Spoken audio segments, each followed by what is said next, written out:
Shreyas Iyer most talented batter, అందులో ఎలాంటి doubt లేదు. కానీ ఫిట్నెస్ ట్రబుల్స్తో కెరియర్లో శ్రేయస్ అయ్యర్ సవాళ్లను ఎదుర్కొన్నాడు. ఆఖరికి బీసీసీఐ ఆగ్రహానికి గురయ్యాడు. సెంట్రల్ కాంట్రాక్ట్లో చోటు కూడా పోయింది. ఫ్యూచర్ కెప్టెన్గా పేరు తెచ్చుకున్నోడే ఓ దశలో భారత జట్టులో లేకుండా పోయాడు. దేశవాళీ క్రికెట్ ఆడలేదన్న కోపంతో శ్రేయస్ అయ్యర్పై బీసీసీఐ చర్యలు తీసుకుంది. అయితే అయ్యర్ మాత్రం తనను తాను నమ్మాడు. టీమిండియాలోకి మళ్లీ రీ ఎంట్రీయే లక్ష్యంగా ఆడాడు. దేశవాళీ టోర్నీలో రాణించాడు. ముంబై తరపున మెరుపులు మెరిపించాడు. టీమిండియా తలుపులు బద్దలు కొట్టాడు. వన్డే జట్టులో చోటు దక్కించుకున్నాడు. అయినా తుది జట్టులో ఉంటాడా లేదా అనే చర్చ జరిగింది. ఎందుకంటే మిడిల్ ఆర్డర్లో తీవ్రమైన పోటీ ఉంది. స్వయంగా శ్రేయస్ అయ్యర్ కూడా తనకు తుది జట్టులో చోటు దక్కదనే అనుకున్నాడు. ఓపెనర్లుగా రోహిత్ శర్మ, యశస్వి జైస్వాల్ బరిలో దిగితే శుభ్మన్ గిల్ వన్ డౌన్కు మారతాడనుకున్నాడు. విరాట్ కోహ్లీ 4వ స్థానంలో ఆడతాడేమో అని భావించాడు.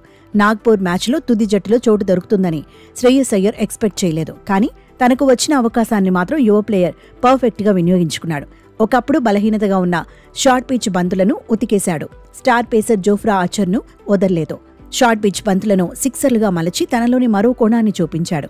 క్రీజులో గతానికి భిన్నంగా కదిలాడు. ఫుట్ వర్క్ అద్భుతంగా ఉంది. ఎలాంటి బంతులు వేసినా అలవోకగా ఎదుర్కొన్నాడు. మ్యాచ్ గమనాన్ని భారత్ వైపుకు మార్చేశాడు. ఫటాఫట్ ఆట తీరుతో రెచ్చిపాడు.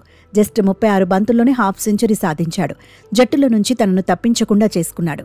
తర్వాతి మ్యాచుల్లోనూ తుది జట్టులో ప్లేస్ ఖాయమనుకునేలా ఆడేశాడు. నాగ్పూర్లో అయ్యర్ ఒత్తిడిని ఎదుర్కొన్న తీరు విమర్శకులను సైతం కట్టిపడేసింది.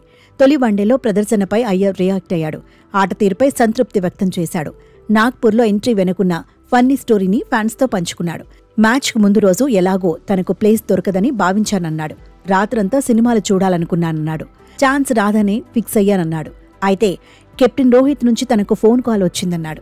కోహ్లీ మోకాలిలో వాపు వచ్చిందని చెప్పాడన్నాడు. నాగ్పూర్ మ్యాచ్లో ఆడాల్సి ఉంటుందన్నాడు. దీంతో సినిమా చూడటం ఆపేశానన్నాడు. వెంటనే రూమ్కి వెళ్లి నిద్రపోయానన్నాడు. అందుకే నాగ్పూర్ ఇన్నింగ్స్ తనకు ఎప్పటికీ గుర్తుండిపోతుందన్నాడు. కోహ్లీ గాయపడటంతోనే తనకు ఛాన్స్ దొరికిందన్నాడు. కానీ అవకాశం దొరికితే ఆడేందుకు సిద్ధంగానే ఉన్నానన్నాడు. గతంలో తాను ఫిట్నెస్ సమస్యలు ఎదుర్కొన్నప్పుడు మరో ప్లేయర్ జట్టులోకి వచ్చాడన్నాడు. ప్రత్యామ్నాయంగా వచ్చిన ఆటగాడు అప్పుడు సెంచరీ కొట్టాడన్నాడు. ఆటలో ఇలాంటివన్నీ సహజమేనన్నాడు. దేశవాళీ క్రికెట్తో ఆడే విధానాన్ని మార్చుకున్నానన్నాడు. మొత్తంగా శ్రేయస్ అయ్యర్ ఇప్పుడు ఫుల్ హ్యాపీగా ఉన్నాడు.